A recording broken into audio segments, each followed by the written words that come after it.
真的要动刀，会不会是病死的？这些绿翅鸭尸体都是在同一片洼地里发现的，病死没那么巧。眼睛和嘴巴旁边都没有血迹，不符合病死特征，需要解剖才能确定真正死因。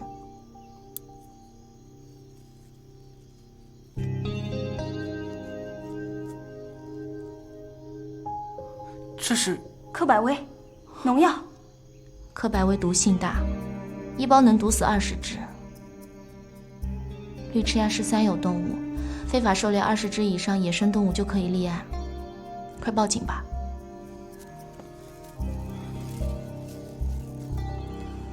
你们反映的这些情况，其实我们早就有记录了。这里的湿地呢，鸟类密集，早些年偷猎者是更加的猖狂。比较常见的偷猎方式就是设网，一种叫翻网，就是提前找一片有水的地方架好网，放几只家鸭进去当梅鸭。什么是梅鸭？就是引诱绿翅鸭的诱饵。鸭子是群居动物，看到同类就会过去。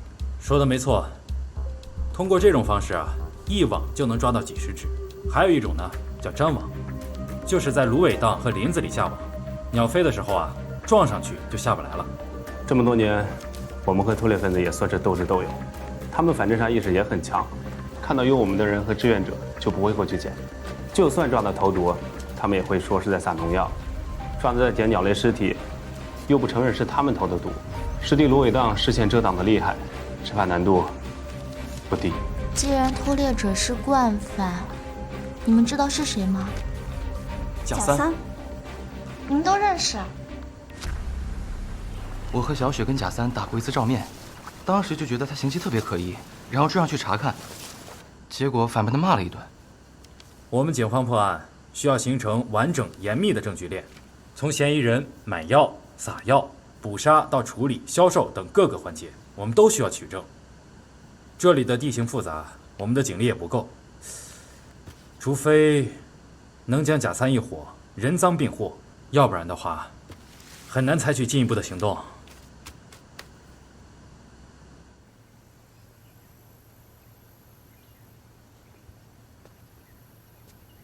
既然已经知道投毒的人是谁，那就可以抓住他。听说贾三神出鬼没的，想要抓住他，可没有那么容易。他既然投了毒，今天就一定会去捡尸体。我只要在洼地守株待兔，至少能确认偷猎者是不是贾三。不行，美人姐，这太危险了，要不我们一起去？人多目标大，你们又都是熟脸，万一被贾三发现，提高了警惕，下次想要人赃俱获就更难了。但是，你们想想刚才那只被解剖的绿翅鸭，它的胃里并没有食物，只有沙粒和毒药。洼地在缩小，对他们来说觅食本就更不容易。他们饥肠辘辘，本来只是想找口水喝，谁知道却把命丢了。不该是这样的，这里本应该是他们的家。所以这件事你们就不要跟我争了。早一天抓住偷猎者，就少一只死于非命的鸟。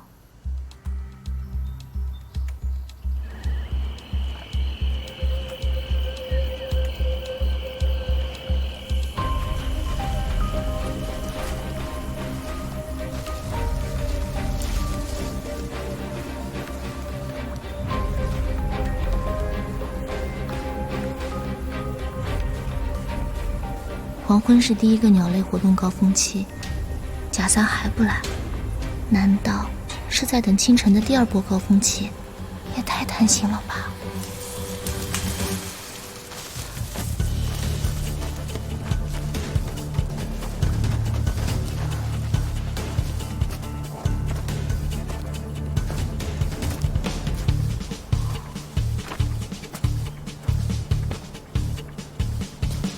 果然是你。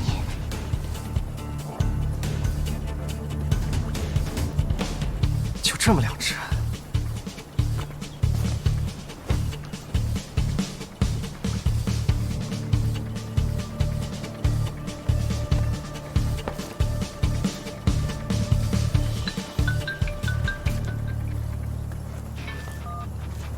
哎，王哥，我这不给您验货了吗？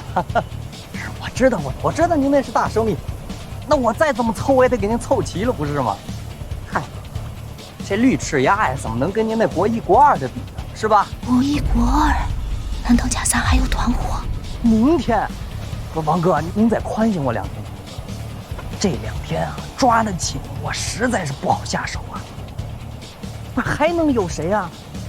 就是那几个志愿者呀，啊，真的是不要命了，连我的茬都敢找，你让我逮着机会，我非让他们长点教训不可。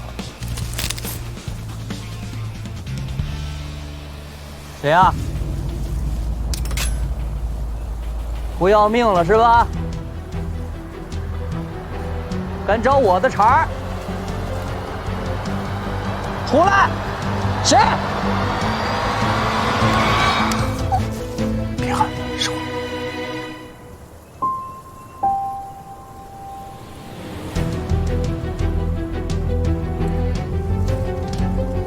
出来！抱我。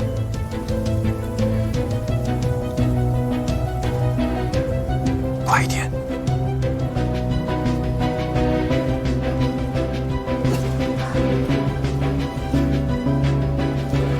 谁？哎呀，怎么搞对象都有人快，真是的！靠近我。晦气，瞎子没打着，打了对野鸳鸯。切！走了吗？还没。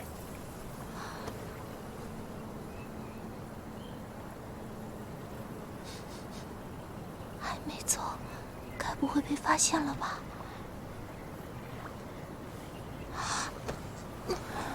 你骗我！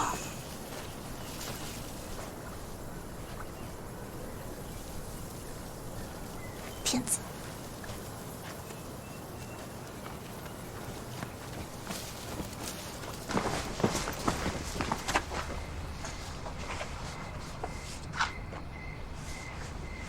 我自己来。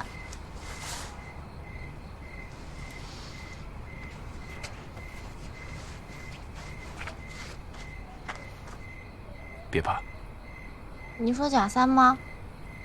他有什么好怕的？要不是你来，他早就已经被警察叔叔关到局子里了，好不好？那你们的计划不就搞砸了？你怎么知道我们的计划？还有，你为什么在这儿？因为想见你。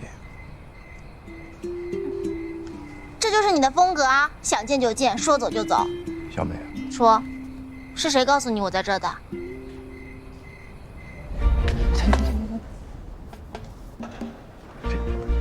李主任，我答应美人姐姐要保密了，你别给我挖坑啊！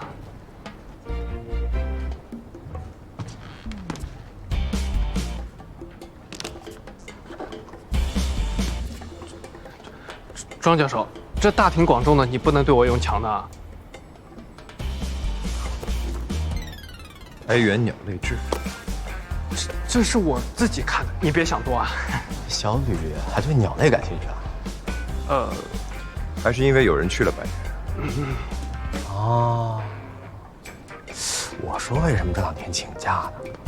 是要去白猿啊？干嘛呀？我报名参加了白猿保护地野保站的鸟类志愿者，怎么学校还不让我献爱心了吗？白猿保护地野保站，我知道了，谢谢。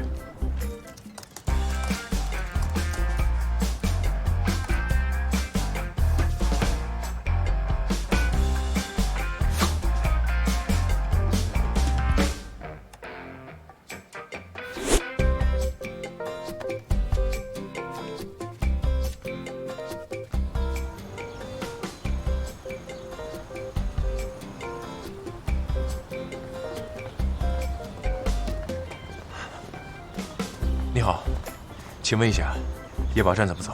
野保站，那边1公里左右。哎，谢谢。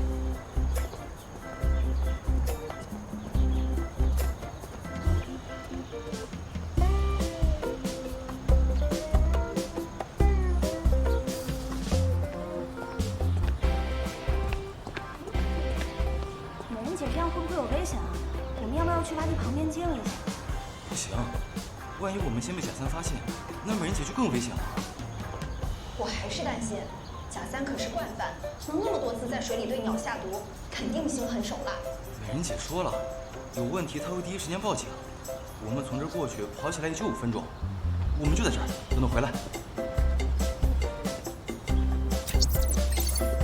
洼地，跑起来5分钟，水里下毒，稻田和洼地的交界处。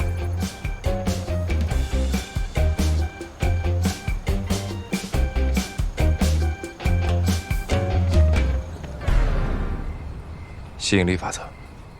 什么？当你真心渴望某样东西时，整个宇宙都会帮助你完成。少拿书里的东西来唬我了，我又不想见到你，你怎么还是老是看到你？可能宇宙比你更懂自己的心意吧。你不是科学家吗？怎么不在实验室里做实验，跑到我这来说一顿唯心主义理论？我正好在这边采药，顺路。顺路？顺路。我们这只有芦苇，没有黄花蒿，还是你敢研究芦苇了？物种相同，都有启发。切，还说什么为了我，果然还是满脑子草，搞笑。那你慢慢研究吧，跟着我几个意思啊？巧了，我也住这。你确定？你们系现在这么缺经费了？你不在，老李拉不到赞助。